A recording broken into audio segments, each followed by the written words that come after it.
বেসির Rubin Farhana, আসলে আমার কাছে মনে হয় যে 5 আগস্টের পর থেকে যারা বাংলাদেশের সবচেয়ে মানে যৌক্তিক কথা তুলে ধরছেন তার মধ্যে ব্যারিস্টার রুমিন ফারহানা একজন। 5 আগস্টের আগে তো বটেই, কিন্তু 5 আগস্টের পরে অনেক বেশি যৌক্তিক জায়গা থেকে এটা বলছেন, এবং এর জন্য আমি দেখতে পাচ্ছি যে তিনি বিএনপির মধ্যেও অনেক সমালোচিত হচ্ছেন। তিনি মানে মানে অনেক জায়গা থেকে বলা হচ্ছে যে তিনি যথেষ্ট পরিমাণে বিএনপি আর থাকতে পারতেছেন না, অন্যদিকে চলে যাচ্ছেন।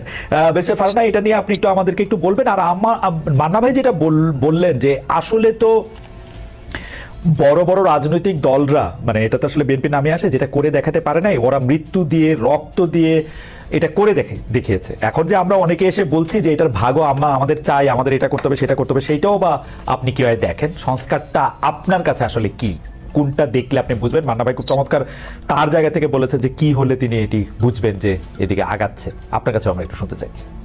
আপনাকে অসংখ্য অসংখ্য ধন্যবাদ খালেদ ভাই। আমি মনে করি যে 5ই অগস্ট এমন একটা অভ্যুত্থান যেটা হয়তো আর ঠিক অভ্যুত্থানটি হবার 1 সপ্তাহ আগেও কেউ চিন্তা করতে পারে নাই, এবং মোটামুটি সকল রাজনৈতিক দল সহ দেশের মানুষও এক প্রকার মেনে নিয়েছিল যে 2028 সাল পর্যন্ত অ্যাটলিস্ট চোখ বন্ধ করে আওয়ামী লীগ থাকবে, এবং তারপরেও আরো 5 বছর থেকে সেটা সেই 41 পর্যন্ত গড়াবে কিনা সেটা নিয়ে নানান তর্ক বিতর্ক বা কিছু কথাবার্তা হয়তো সমাজে বা রাজনীতির মাঠে চালু ছিল, কিন্তু অ্যাটলিস্ট 28 পর্যন্ত মোটা দাগে সকলেই হাসিনাকে মেনে নিয়েছিল। কিন্তু এর মধ্যে যে হঠাৎ করে এমন একটি ধাক্কা আসবে, সেটা আজকে বুকে হাত দিয়ে সকলে যদি যার যার কাছে নিজের সৎ থেকে আয়নার সামনে দাঁড়িয়ে নিজেকে প্রশ্ন করে, আমার মনে হয় তারা তাদের উত্তরটি পেয়ে যাবে।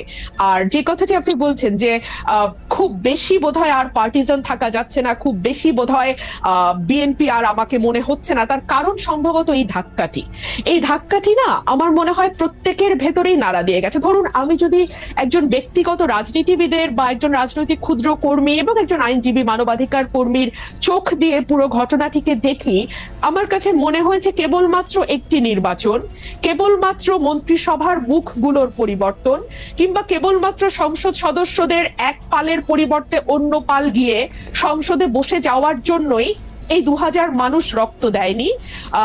আবু সাইদ একেবারে নির্ভীক চিত্তে একটা গুলি, তারপরে আরেকটা গুলি, এবং ধীরে ধীরে তার মাটিতে বসে পড়া, এই বিষয়গুলো আসলে না এক পাল মানুষের বদলে আরেকটা পাল মানুষের বসে যাবার জন্য হয়নি।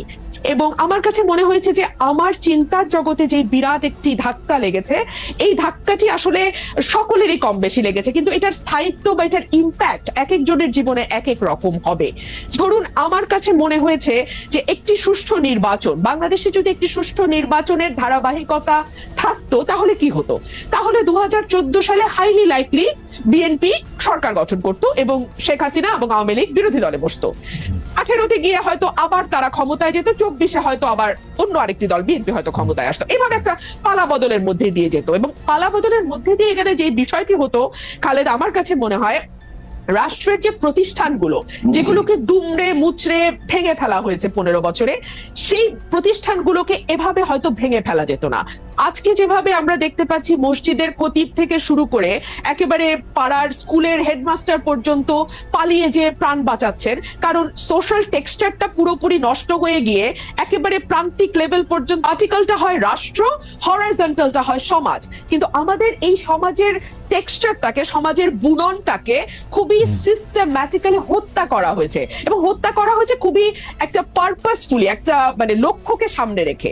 লক্ষ্যটা হচ্ছে আমাকে যে কোনো মূল্যে ক্ষমতায় থাকতে হবে।